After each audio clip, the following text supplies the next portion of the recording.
கர்த்தருடைய பரிசுத்த நாமம் மகிமை அடைவதாக. இந்த நாளில் கூட மத்தேயு 5ஆம் அதிகாரம் 10 முதல் 12 வசனங்களை நாம் தியானிப்போம். நீதியின் நிமித்தம் துன்பப்படுகிறவர்கள் பாக்கியவான்கள், பரலோக ராஜ்யம் அவர்களுடையது.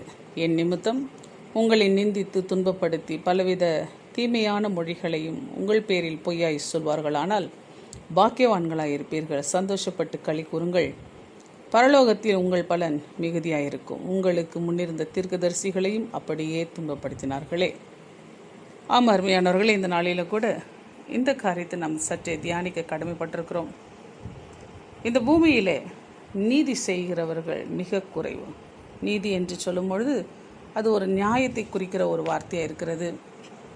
அதே நேரத்தில் அது ஒரு சட்ட திட்டத்துக்கு உட்பட்ட ஒரு காரியமாக இருக்கிறது.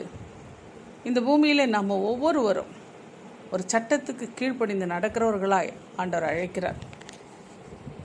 நீதி செய்கிறவன் நீதிமான் என்று பார்க்கிறோம். அதே போல் நீதி வழங்குகிற இடத்துக்கு நீதிமன்றம் என்று பார்க்கிறோம்.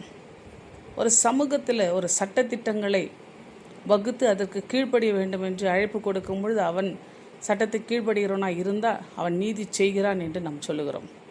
சரியான வாழ்க்கை நெறிமுறைகளை கடைபிடிக்கிறவன், ஒழுக்கமாய் நடக்கிறவன் அவன் நீதி செய்கிறவன் என்று நாம் சொல்லுகிறோம். நியாயமான செயல்களை செய்கிறவன் அவன் நீதி நியாயங்களில் சிறந்தவன் என்று நாம் பாராட்டுகிறோம். அருமையானவர், இப்படிப்பட்ட நீதி என்ற வார்த்தைக்கு பல அர்த்தங்கள் இருந்தாலும் இந்த நாளில் ஆண்டவர் சொல்கிறாரு, வேதத்தின்படி வேத வசனங்களின்படி ஒரு மனிதன் நடக்கும்பொழுது அவன் தேவனுடைய நீதியை செய்கிறவனாக இருக்கிறான். என்னை தள்ளி என் வார்த்தைகளை ஏற்றுக்கொள்ளாதவனை நியாயத்திருக்கிறது ஒன்று உண்டு, நான் சொன்ன வசனமே அவனை கடைசி நாளில் நியாயத்திற்கும் என்று வேதம் சொல்லுகிறது.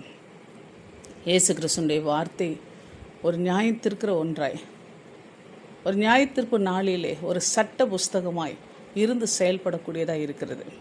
இந்தியாவிலே இந்தியன் பீனல் கோடு என்று சொல்லப்படுகிற இந்தியாவினுடைய சட்ட புஸ்தகத்தினுடைய எண்கள் எல்லாம் பார்த்திங்கன்னா ஒவ்வொரு எண்ணுக்கும் ஒவ்வொரு சட்டத்தை அவர்கள் குறிப்பிட்டிருப்பார்கள். 144 என்று சொன்னால் ஒரு தடை சட்டம் என்று நாம் பார்க்கிறோம். அந்த தடை சட்டத்துக்கு கீழ்ப்படியாதவர்களுக்கு அதுக்குரிய தண்டனை வழங்கப்படுகிறது. அந்த ரூல்ஸ் அண்ட் ரெகுலேஷனை கரெக்டாக ஃபாலோ பண்ணணுன்ட்டு எதிர்பார்க்குறார்கள். அதே போல் தான் வேதத்திலும் பல சட்டங்கள் உண்டு. வேதத்தினுடைய ஒவ்வொரு வசனத்தையும் நம்ம தியானிக்கும் பொழுது அதில் பல காரியங்கள் நம் கீழ்ப்படியும்படி அழைக்கிறது. அப்படி கீழ்ப்படியும் பொழுது நாம் நீதி செய்கிறவர்களாக இருக்கிறோம். அப்படி நீதி செய்கிறவர்கள் இந்த உலகத்துக்கு பகைஞராய் காணப்படுகிறார்கள். ஒரு பாவியாக இருக்கிற மனுஷன் ஆண்டோடைய வார்த்தை கேட்ட உடனே தான் பரிசுத்தமாக ஜீவிக்க வேண்டும் என்று நினைக்கிறான். அவன் நீதி செய்ய நினைக்கிறான். வேத வசனத்துக்கு கீழ்ப்படிந்து கர்த்தர் பரிசுத்தர் ஆகிய உங்கள் நடக்கைகள் எல்லாவற்றிலும் பரிசுத்தராக இருங்கள் என்று வேதம் சொல்லுகிறதே. அந்த வசனப்படி நம்ம நடக்கலாம் என்று அவன் முயற்சி எடுக்கிறான். ஏனென்றால் வேத வசனத்தில் சொல்லப்பட்டிருக்க சத்திய ஆவியாகிய பரிசுத்த ஆவியான வரும்போது சகல சத்தியத்தில் நம்மை நடத்துவார். இப்போ பரிசுத்த ஆவியானவர் பாவத்தை குறித்து, நீதியை குறித்து, நியாயத்தீர்ப்பை குறித்து நமக்கு கண்டித்து உணர்த்தும் பொழுது அதுக்கு கீழ்ப்படிந்து நடக்கிற ஒரு நீதி செய்கிற மனுஷன் இந்த பூமியால் பகைக்கப்படுகிறான். பரிசுத்தமான நடக்கை நடக்கும் பொழுது அநேகரால் நிந்திக்கப்படுகிறான், தூஷிக்கப்படுகிறான்.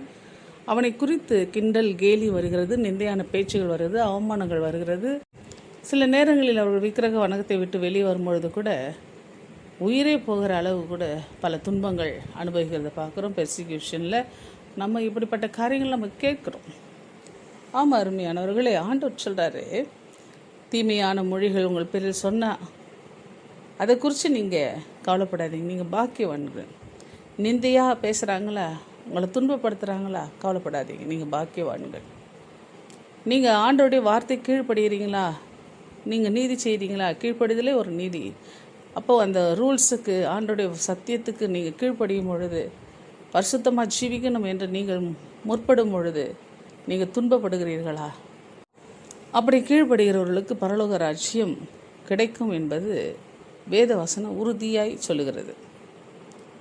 பரலோக ராஜ்யம் அவர்களுடையது. ஆகவே அருமையானவர்களை, சந்தோஷப்பட்டு களி கூற வேண்டும். பரலோகத்தில் நமக்கு பலன் கிடைக்க வேண்டும் என்றால் சில கஷ்டங்களை, பாடுகளை இந்த பூமியில் அனுபவித்து தான் ஆக வேண்டும். உண்மையான மனுஷன் பரிபூர்ண ஆசீர்வாதத்தை பெற்றுக்கொள்வான். உண்மையாய் நடக்கிறவர்கள், உத்தம நடக்கையில் இருக்கிறவர்கள் தேவனுக்கு பிரியமுள்ளவர்களாய் காணப்படுகிறார்கள். ஆகவே உத்தமமாய் நடக்கிறவர்களை தேவன் ஆசீர்வதிக்கிறார். பரலோகத்தில் அவர்கள் பலனை கொடுக்கிறவராக இருக்கிறார். நித்திய ஜீவனுக்குள்ளாய் பரலோக ராஜ்யனுடைய வாழ்வுக்குள்ளாய் அவங்களை வழிநடத்த அவர் வல்லவராக இருக்கிறார். ஆக அருமையானவர்களை, இந்த நாளிலே கூட இந்த சத்தியத்தை நாம் சரியாக புரிந்து கொள்வோம். சத்தியத்துக்கு கீழ்ப்படுகிற அனுபவத்துக்குள் நாம் வருவோம். நாம் ஒவ்வொரு நாளும் இந்த சத்தியத்துக்கு கீழ்ப்படியும் போது உலகம் நம்மை பகைக்கும். இந்த பிரபஞ்சத்துக்கு ஒத்த வேஷம் போடாமல் நம்ம ஆண்டவர் பக்கமாய் நின்று ஆண்டவருக்காக நம்ம வாழும் பொழுது இந்த உலகம் நம்மை நேசிக்காது. இந்த உலகம் நம்மை கிண்டல் செய்யும், கேலி செய்யும். அதை பற்றி கவலைப்படாதீர்கள், சந்தோஷப்படுங்கள். உண்மைக்கு சாட்சியாக இருக்கிறீர்கள் என்ற நம்பிக்கையோடு சந்தோஷத்தோடு வருகிற பலன் மேல் நோக்கமாக இருந்து, வருகிற பரலோக ராஜ்யத்தின் மேல் நோக்கமாக இருந்து அதற்காக நாம் ஓட முயற்சி எடுப்போம், அதற்காக பிரயாச முயற்சி எடுப்போம், சத்தியத்துக்கு சாட்சிகளாய் வாழ முயற்சி எடுப்போம். நீதியின் நிமித்தம் நாம் துன்பப்படும் பொழுது நாம் பாக்கியவான்களாய் இருக்கிறோம். பரலோக ராஜ்யம் நம்முடையதே. ஆமேன், ஆமேன், ஆமேன்.